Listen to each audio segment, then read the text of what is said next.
your first job, your very first job? Yeah? What was it? I was in a concession stand at school. Nice! What's your first job?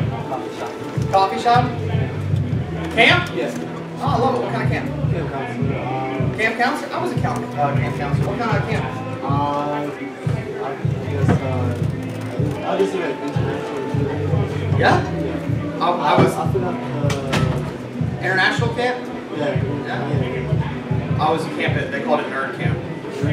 Yeah, so they bring in all these little geniuses. They're like 12 to 16 years old, and for the summer they'd stay at a university and take college classes. So I have like little 12-year-old kids like reprogramming my computer, taking calculus, advanced. Yeah, it was awesome. These kids were awesome. All right, so was that your highest paying job you ever had? Probably not. What, your second job, did it pay more than your first? Third job, yeah, pay more than second. In general, the job. Okay, so this is what this chart shows. Is that from the age of 18 to on average the age of around 30, your money goes up. And it increases at a 45-degree angle.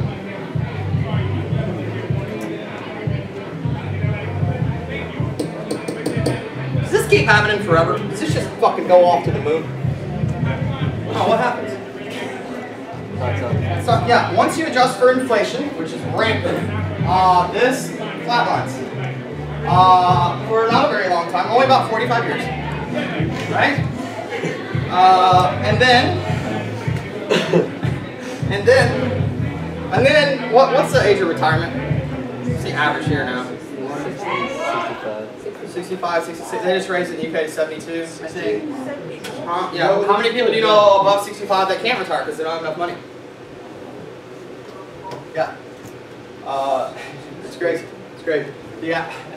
The average person at age 18 right now is worth more than the average person at 65 because most people at 65 are still in debt.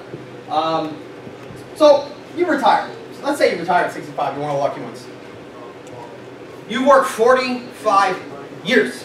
45 years. Is that a long time? Yeah. That's older than most of us in here. I think probably older than. Okay, great. 45 years. So after your whole life, 45 years you've worked. What happens? They give you a box of gold? Give you $1 million?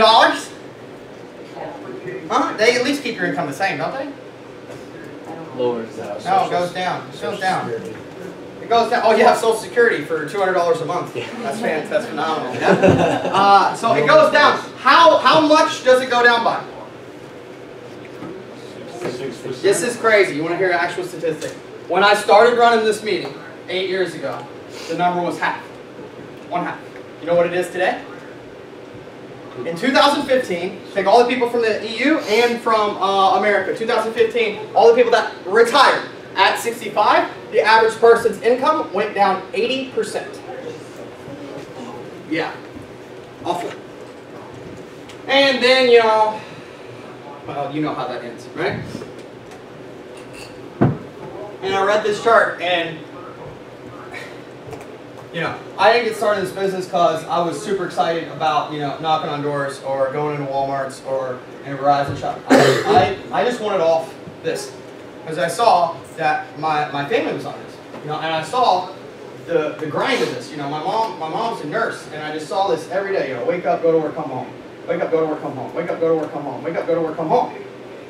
And I don't know how it was in your family, but when my mom came home after a 18-hour shift, you know, she didn't, you know, walk in the living room and was like, "Hey, Christoph, how's it going, man? I'm so fired up. This is awesome. Our future, unbelievable. How was your day?" Did your parents come home like that? Mine neither. What's your parents come home like? Exhausted? Yeah. Tired? Had such a long day at work. Yeah. Complaining? Yeah. Did they love the people they worked with? No. Were they fired up about, you know, their company? No, not at all. I mean, my mom would come home, throw herself on the table, and just, you try to talk to her, she's like, no, just go away, you know? Just, I'm tired, it's rough. You finally get her to talk, how was work? I hate my boss. I hate this person. I hate the process. So many problems. And she's doing this for year after year after year after year after year. And I didn't want to do that. And the other thing that it said in this book, it said, one chapter, it was really funny, it was called How to Tell the Future. So I'm reading this chapter. This is like business motivational book, and the chapter is called How to Tell Your Future. And it was a very short chapter. It just had one paragraph. And it said, look at this chart. It said, if you want to tell the future, it's really, really simple. Let's say you're here. Okay? It said, find someone who's really good at their job. Same job as you. Really, really, really good at it. But it's just been doing it for 5 years longer. That's where you will be. So take someone who has your job, but has been doing it for 5 years longer. Is their lifestyle any different from yours? At a bank visit?